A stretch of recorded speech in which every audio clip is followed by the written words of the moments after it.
If co-parenting feels exhausting and chaotic right now, you're probably wondering, does it ever get easier?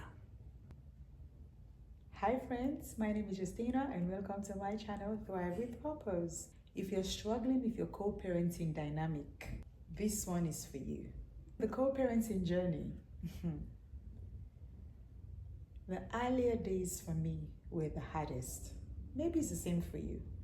The earlier days of co-parenting I think it's usually the hardest because you're just transiting from a relationship. You're now an ex, and then from the ex, you're not even navigating enough time in the ex's space. You're starting a brand new relationship of a co-parent. Emotions are very fresh, routines are new, maybe it can be because of so many reasons why breakups are there. So that wound is still fresh, your emotions, your hurt is still fresh. And it could be from both sides. It could be the women, it could be both. The man, woman, any one of the two can be going through a hard time in this new dynamic. Sometimes even your boundaries are actually very unclear. Because if you've just come through from a fresh breakup and then all of a sudden you're now starting to build a brand new relationship, I would say it's okay if you're new to this journey. I've been there 10 years. And if you're new to it, it's okay to feel as though if it feels messy to you, it's okay to feel that way. Because it was like that to me as well. It was very messy. It was very unclear. I was not able to navigate through it. In my first year, I think that's really broke me.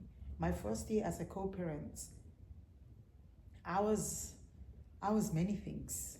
I was a mess. What started to get easier for me, I think, was our communication habits improve.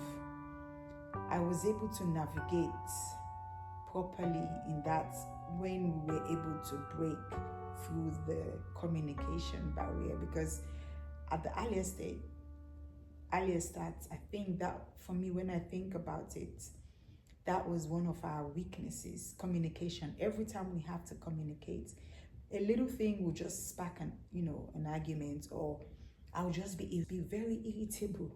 A little thing will just spark me off. And I will continue saying this, that it was me giving my life to God that's really changed that situation for me. And a real tough time.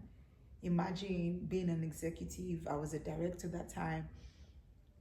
I was building my house. And certain routines became very familiar. So we knew that the kid was in school during school time. There was always weekend for co-parenting. Exceptionally, if there's a birthday somewhere else, he can be carried to that one, as he can be involved exceptionally.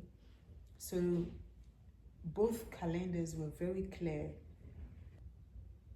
If I was going to go away, it's very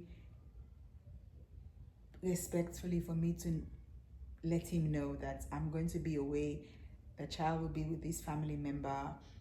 Or I remember when he was a baby, the child will go to his family member as well. They were always there for a helping hand as well. So nothing was hidden. Everything was there in the open, communicated early, so each of us can plan accordingly. Consistency actually helped us to create the calmness in our new co-parents journey. One thing I had to realize that you have to realize as well, some people will never be able to break like how I did. Some people will constantly be in hard. And what do you do then? How do you handle it? Like for me, I was the one who was very, I would say, toxic. But then at the end of the day, I changed. But suppose you're in a position where the co-parents stay hard, remains hard. How do you handle it? You have to understand that Some people might change, but some might never fully cooperate. Some might forever be like that. You just have to find a way to navigate. That's where parallel parenting comes in. So when the child is in your care, you know what to do. You parent in your own manner. You stay calm. You don't allow them to cross. You don't go across to their own negativity. You ensure that whatever you do, you keep yourself. It's very important for you to control your emotions, control how you speak, control what you say, and how your tone of voice as well. And keep every conversation, keep your dealings child focused. You have the emotional side. I think after a few years into it, I tend to think that I have grown emotionally in it. There are certain things we will both say to each other and we will not react. It's like water on a duck's back. So I think there's an emotional growth and a mindset shift. I think when you come to the realization that this journey, there's no ending for it. It's a lifetime journey. And if every time you have a confrontation, every time you have to deal with each other, it has to be so toxic and all your day will spoil, your mood will spoil. You don't need all that. So I think there's a lot of growth that will happen within you. And it did happen within me as well. You would heal from the wounds. The breakup period, you would heal from it. As time goes by, what really has helped us as well, how it has really helped us for it to be an easier journey for us is we celebrate the progress. We really celebrate the progress and even the small wins. I remember, there was a time when my son said, he wants to have a birthday in his school because every birthday we used to share it together. Yeah. As the days come in, we all know that we all have to be in the same space. Everybody will be in the same space. And then there comes a time now when he said we should go and do his birthday in the school. We have to go. The children like, is that your mom? Is that your dad? Oh, that's, it's a different... It was a bit funny, but it was nice. For me at that time, it's when you realize that you're a parent. Whatever happened, you're a parent. And you're there to give the best to your child.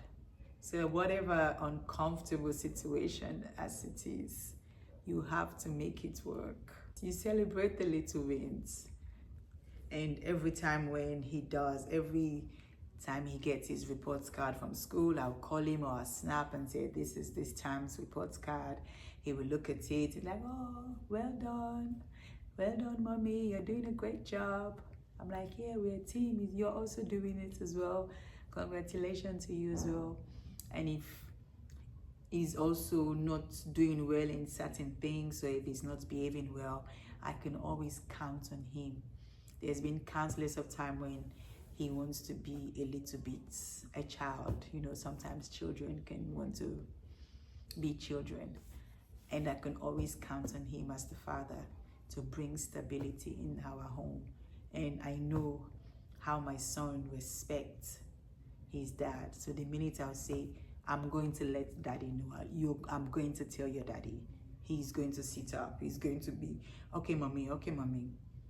Yeah. He recognizes his dad in his life so greatly, and it's something I'm really thankful for to God, that I am not in this journey alone.